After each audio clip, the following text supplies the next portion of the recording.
गोविंद गोविंद राधे राधे गोविंद गोविंद राधे राधे गोविंद गोविंद राधे राधे गोविंद गोविंद राधे राधे गोविंद गोविंद राधे राधे गोविंद गोविंद राधे राधे गोविंद गोविंद राधे राधे गोविंद गोविंद राधे राधे गोविंद गोविंद राधे राधे गोविंद गोविंद राधे राधे गोविंद गोविंद राधे राधे गोविंद गोविंद राधे राधे गोविंद गोविंद राधे राधे गोविंद गोविंद राधे राधे गोविंद गोविंद राधे। बोलिए लाडली लाल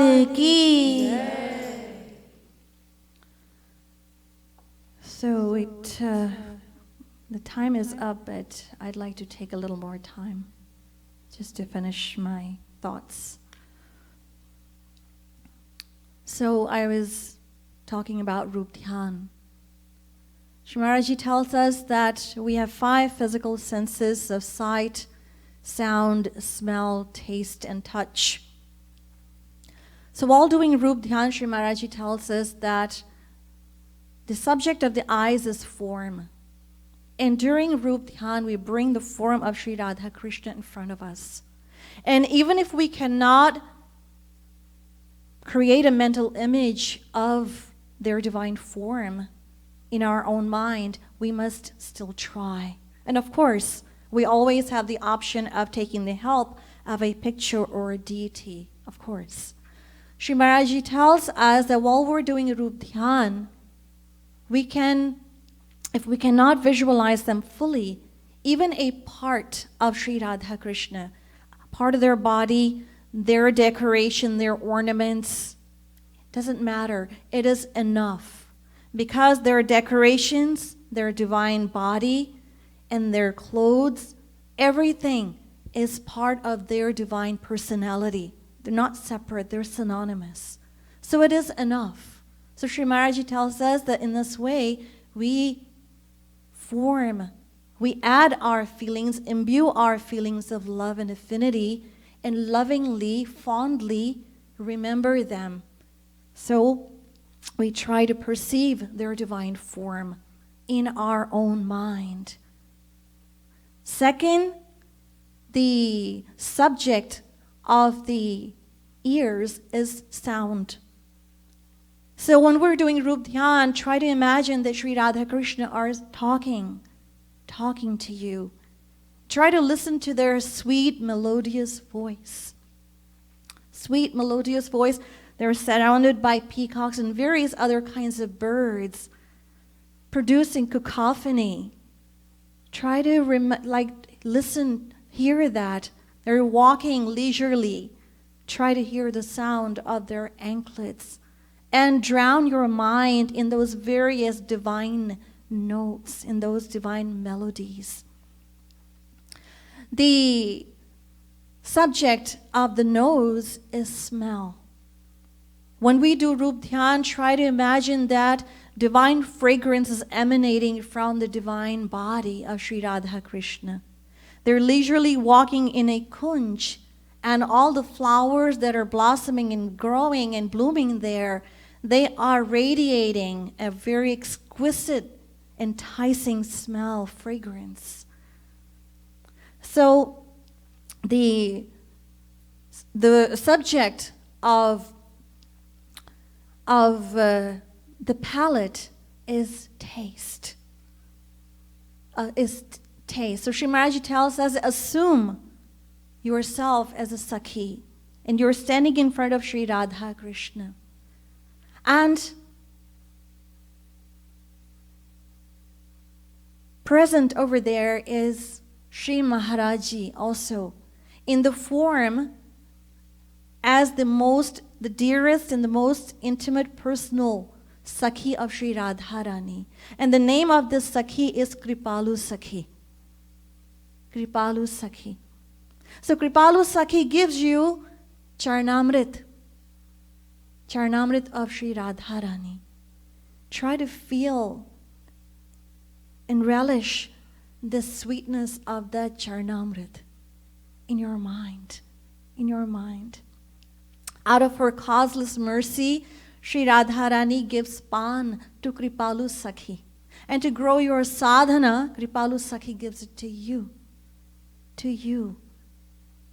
And you eat it. And every pore of your being becomes impregnated with love. You feel overwhelmed. Your body feels that thrill and rapture. Taste. And then touch. So you're standing in front of Radha Krishna as a Sakhi, and Kripalu Sakhi motions you to press the lotus feet of Sri Radha Krishna. Their feet are so soft, supple, so tender, and out of their deep love for you, just like a mother and father embrace their child, Sri Radha Krishna give you a big hug. They embrace you. Try to feel their divine closeness and their love for you. So in this way, we do Rup Dhyan as taught by Shri Maharaji. And yet we feel, even so, we feel that we're not progressing. Even though we try, we feel that it's not having an effect. We're not growing.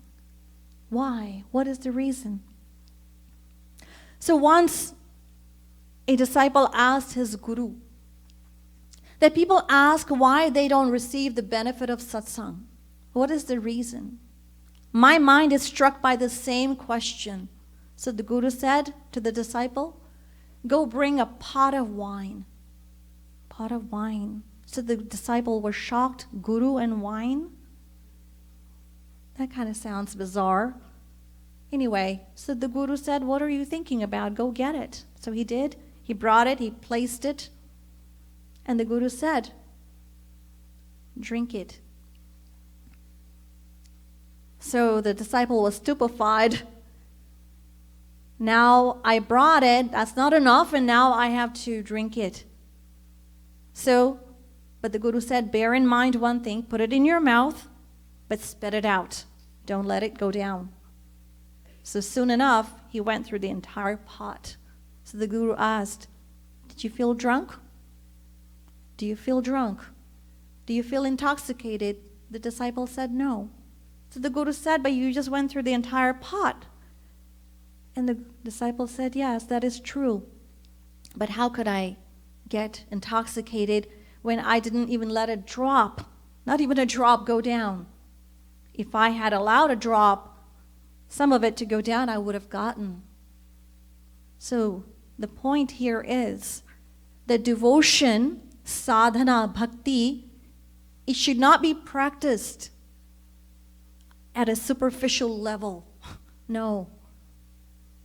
It is something that we faithfully and sincerely embrace and bring into our life. In other words, we bring it into our heart. Whatever we hear and we listen, we imbibe that and embrace it. Embrace it. Yes. And it has to reflect in our behavior. It has to reflect in our behavior. That is what sadhana, that is how we identify it. What change do we feel within us? Yes, that is how we identify it. And in order for us to grow in our sadhana, one thing that is absolutely important and essential is realizing and appreciating the knowledge of what we have. What we have. What we have, yes. We have divine association. We have divine association. What do I mean by that? Association of Shri Maharaji. Most of us sitting over here have had the great fortune of being in Shri Maharaj's direct presence, while some of you over here have not. But that is no reason to feel disheartened at all. Why? Because Shri Maharaj's satsang, his divine kirtans, his compositions, his literature, everything is synonymous with Shri Maharaji. With Shri Maharaji. It is not separate. It is. All of these are an extension of Shri Maharaji's own divine personality. They're potent. They're potent. There's potency in everything that is associated with Shri Maharaji. Every day Shri Maharaji talks to us through his lectures, through his kirtans, internally. Is he not with us? Yes, of course, he's with us. What's the difference? There's no difference. The difference lies in our own consciousness, in our own consciousness. But the reality, the fact is that even though some of us have not had that privilege, we are still not deprived, because Shri Maharaji is present still as much as he was even now as I speak to you in everything that we do in our spiritual life. In our spiritual life. Once, when Shri Maharaji came to the United States in 2005 and in 2007, so Maharaji did not visit Los Angeles. He did go to California, but not Los Angeles. And so some of the devotees were feeling downhearted that Shri Maharaji did not come to Los Angeles. And Swamiji said, but he flew over. He flew over Los Angeles. I mean, think about it. God flying over Los Angeles. How great is that? How great is that? What a fortune, what a privilege. There's no difference. It was so pacifying, and it was so reassuring that yes, he is. Even though he didn't actually physically land into Los Angeles, but just flying over. Once I called Shri Maharaji, and Maharaji couldn't come to the phone because he had a sore throat. So, in my ego, of course, it kind of bothered me because I couldn't talk to Shri Maharaji. So I called Swamiji, and he said, but at least he heard your voice. Oh, at least he heard that you called. He heard that you called. That is enough. That's enough. And what we have at present is beyond, over and beyond what we really need. So Maharaji has given us so much. So everything that he has revealed, all of his revelations are potent. There's potency. Yes. So we have to appreciate, recognize the preciousness, realize its value. That is what we have to do. That is most important for our devotion, for our sadhana. That is most important. Once, Haridas, a devotee, met Jayadev, the author of Geet Govind. And so Haridas wanted to know from Jayadev where and how he could meet God. So Jayadev replied, and he said, if you can find a saint, yes, it is equal. It is no different. It is equal to meeting God. It is equal to meeting God. There's no difference. So then, Haridas said, then if one could find a saint, does that mean that it equates to finding God? Yes, of course. Yes. But then those who find a saint and have a saint as their guide and their spiritual guide in their life, they don't cross the limitations, so they don't transcend Maya. They don't They don't break free from the bondage of Maya and receive or realize divine bliss. So Jayadev said, and he said, well, but if they found God, for sure that would be possible. And Jayadev said, no. If God were to appear before you with flute in his hand, you still would not recognize him because your intellect is still under the influence of Maya. And that is why. That's why.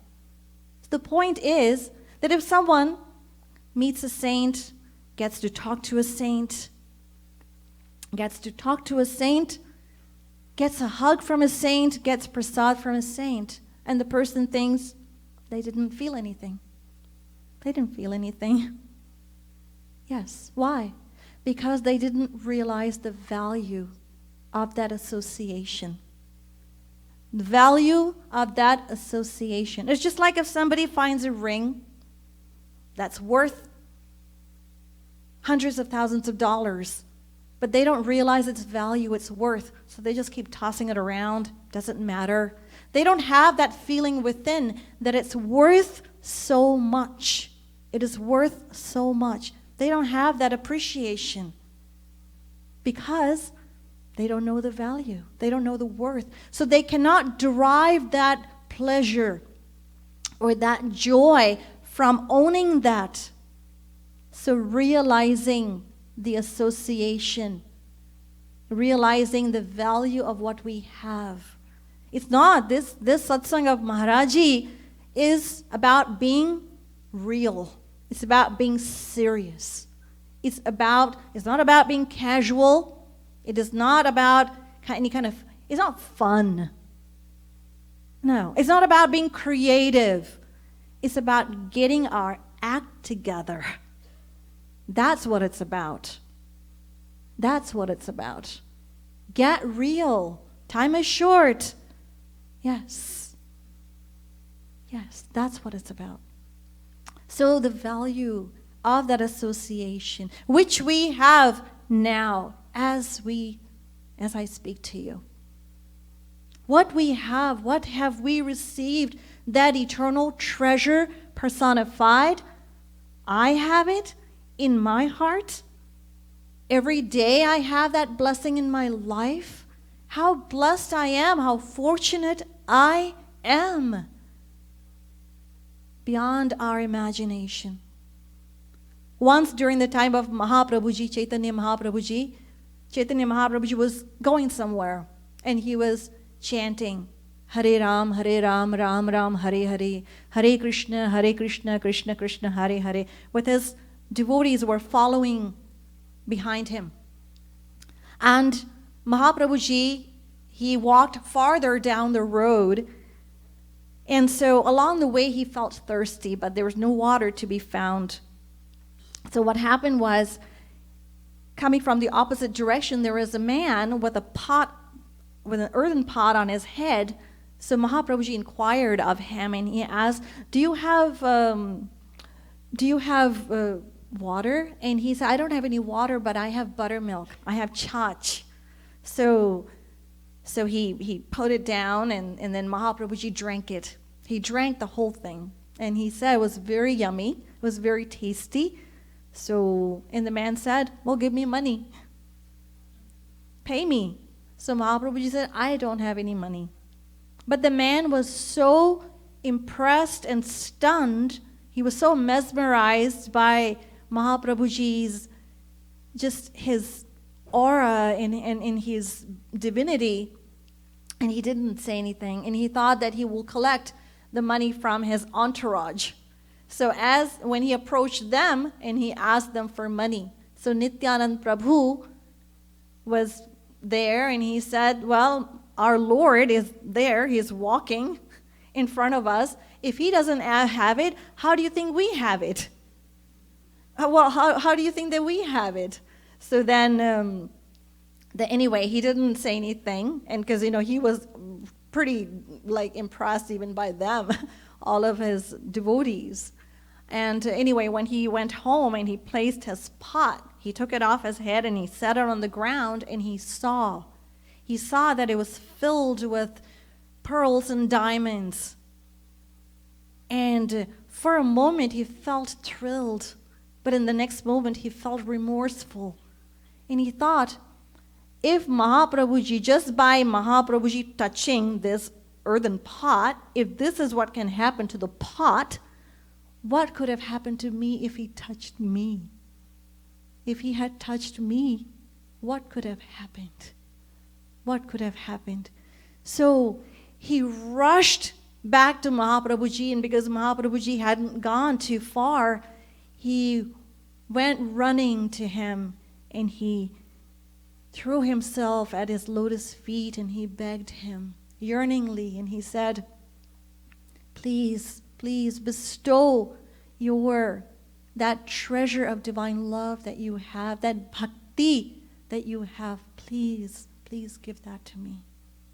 So realizing the value. When we realize the value of what we have, our sadhana will grow by leaps and bounds. And that ras that Shri Maharaj always tells us about, the ras, the bliss of devotion, we will feel. And when we will feel it, we will want more, more, and more. And that is what will happen. So along with realizing the preciousness of this opportunity, we have to add the discipline of sadhana. And that sadhana is very simple. Shri Maharaj has disclosed this secret. He has unveiled this path for us. So Shri Maharaj says that if we want to, because this line says that I have abandoned all hopes of the world and I have now become a servant of Shri Krishna. This is what the last line says. So, in order for us to reach that state, Shri Maharaj tells us that we have to do this sadhana. To enslave Shri Krishna, we have to do something. What do we have to do? We have to, because Shri Maharaj tells us that if we remember his divine name and chant his divine name, of course he will listen, but in a little dignified manner. Thodi shan se sunengi. However, if we remember the name of Radharani, not only will Radharani be pleased, but also Shri Krishna will come. And how will he come? Will he come walking? No. No, no. As soon as he hears Radhe name, he comes running. He runs. He doesn't walk slowly, he runs. So, in this speech, Shri Maharaj says, just like if I start distributing rasgulla to all of you now, all of you will rush over to me, wanting to be the first one, thinking it might run out. You'd want to come and take it from me quickly.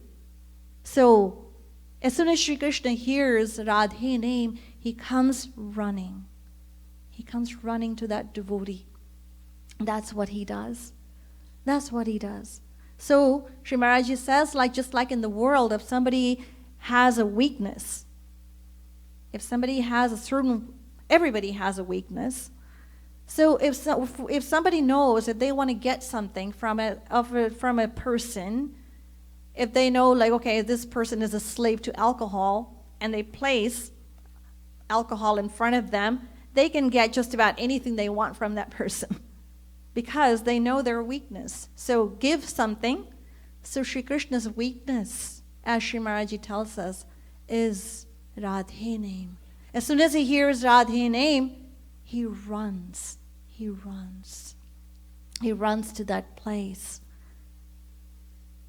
So, in this way, Shri Maharaj, in this pad, through this pad, inspires us to love Shri Radha Krishna,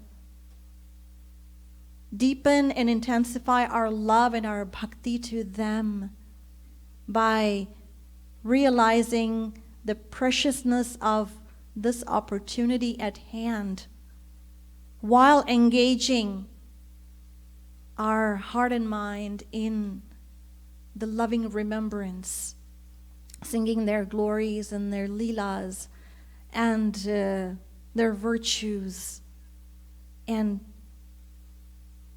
growing our sadhana in this way.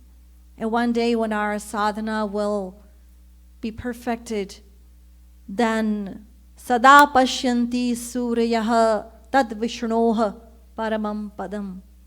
That once we receive even a drop, then it is forever. Then this life will be gratified, and we will receive that eternal seva of Shri Radha Krishna. So I now will end my pravachan, and thank you for listening. Boliye Srimad Sadguru Sarkar ki, Srimad Yugal Sarkar ki, Pyari Pyari Amma ki, Jai Jai Shri Radhe, Jai Jai Shri Radhe, Jai Jai Shri Radhe.